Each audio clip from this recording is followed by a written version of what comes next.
তেলে ভাজা chicken bun tiffin কিংবা বিকালের নাস্তায় দারুণ লাগে। এই চিকেন বানগুলো অনেক নরম এবং তুলতুলে হয় খেতে। চাইলে আপনারা খুব সহজে এই চিকেন বানগুলো আমার মতন তৈরি করে নিতে পারেন। ভিডিওটি না টেনে সম্পূর্ণ ভিডিওটি দেখুন, তাহলেই বুঝতে পারবেন কত সহজে আমি এই চিকেন বানগুলো তৈরি করেছি। আর চিকেন বানগুলো তৈরি করার জন্য প্রথমেই আমি একটা ডো তৈরি করে নেব। তার জন্য নিয়েছি আমি teaspoon yeast, half teaspoon baking soda, আর এইখানে আমি 1.5 টেবিল স্পুন নিয়েছি গুঁড়ো দুধ, আর দিয়ে দিয়েছি 1 কাপ ময়দা, আরও দিয়ে দিয়েছি হাফ টিস্পুন লবণ, হাফ টিস্পুন চিনি। এবার এগুলো আমি হাত দিয়ে খুব ভালো করে এটা মিশিয়ে নিব। এবার হালকা কুসুম গরম পানি দিয়ে ডোটা মাখিয়ে নিতে হবে।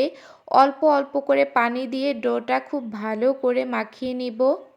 আর এই তো ডোটা খুব সুন্দর করে মাখিয়ে নেওয়া হয়ে গেছে। এবার হাতের মধ্যে 1 চামচের মতন তেল দিয়ে আবারও ডোটা খুব ভালো মাখিয়ে নিয়েছি। এবার এই ডোটা 1 ঘন্টার জন্য আমি রেস্টে রেখে দিব। একটা প্লেট দিয়ে ঢেকে এক সাইডে এটা রেখে দিব।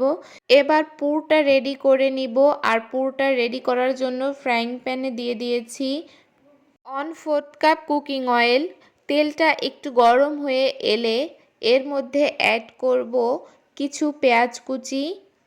এখানে 3টা মিডিয়াম সাইজের পেঁয়াজ নিয়েছি আমি, সেটা কুচি করে। এরপরে পেঁয়াজটা একটু নেড়েচেড়ে যখন লাল লাল হয়ে আসবে তখন এর মধ্যে দিয়ে দিলাম চিকেনের টুকরা। এবার চিকেনের টুকরাগুলো দিয়ে খুব ভালো করে একটু ভেজে নিব। তারপরে এর মধ্যে দিয়ে দিয়েছি 1 চা চামচ লাল মরিচের গুঁড়া। মরিচের গুঁড়া দেওয়ার পরে একটু নেড়েচেড়ে এর মধ্যে দিয়ে দিয়েছি আমি আদা পেস্ট।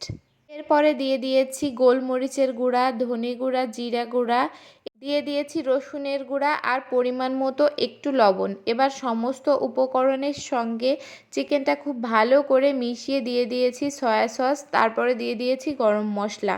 এবার এগুলো খুব ভালো করে একটু ভাজা ভাজা করে নেয়ার পরে দিয়ে দিয়েছি চিলি ফ্লেক্স।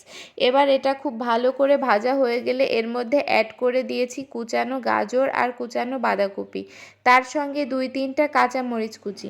এবার সমস্ত উপকরণ খুব ভালো করে এটা ভেজে নিতে হবে। আর এটা এখন পুরের জন্য রেডি হয়ে গিয়েছে। অন্যদিকে আমি যেই ময়দার ডোটা মেখে রেখেছিলাম, এই তো দেখুন সেটা ফুলে অনেকটা হয়ে গিয়েছে। এবার হাত দিয়ে আর একটু ভালো করে মথে নেওয়ার পরে এখান থেকে আমি একটু একটু করে ডো নিয়ে নিব। এবার এই ডোটা হাতের সাহায্যে আমি একটু ভালো করে চেপে চেপে ছড়িয়ে দিব। একটু ভালো করে দেখলেই বুঝতে পারবেন যে এটা কত সহজে আমি তৈরি করে নিয়েছি।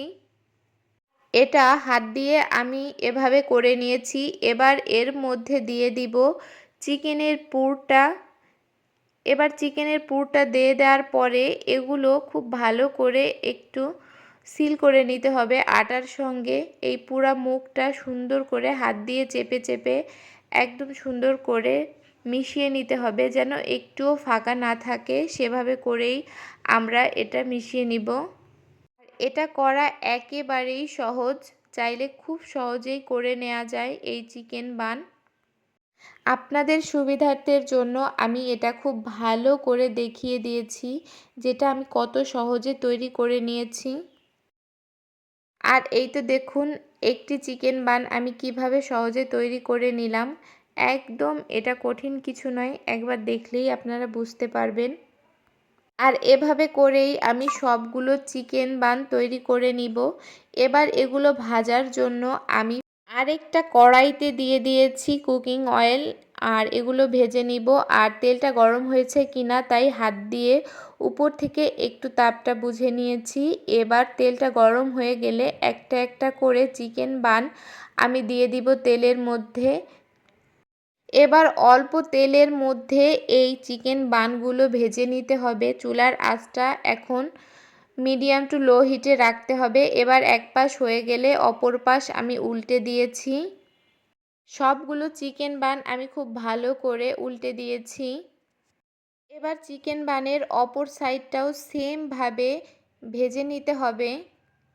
এই তো দেখুন কিছু সময়ের মধ্যেই চিকেন বানগুলো রেডি হয়ে গেছে। আর এটা খেতে কিন্তু অসম্ভব মজা লাগে। আজকের এই ভিডিওটি আপনাদের কাছে কেমন লেগেছে অবশ্যই জানাবেন।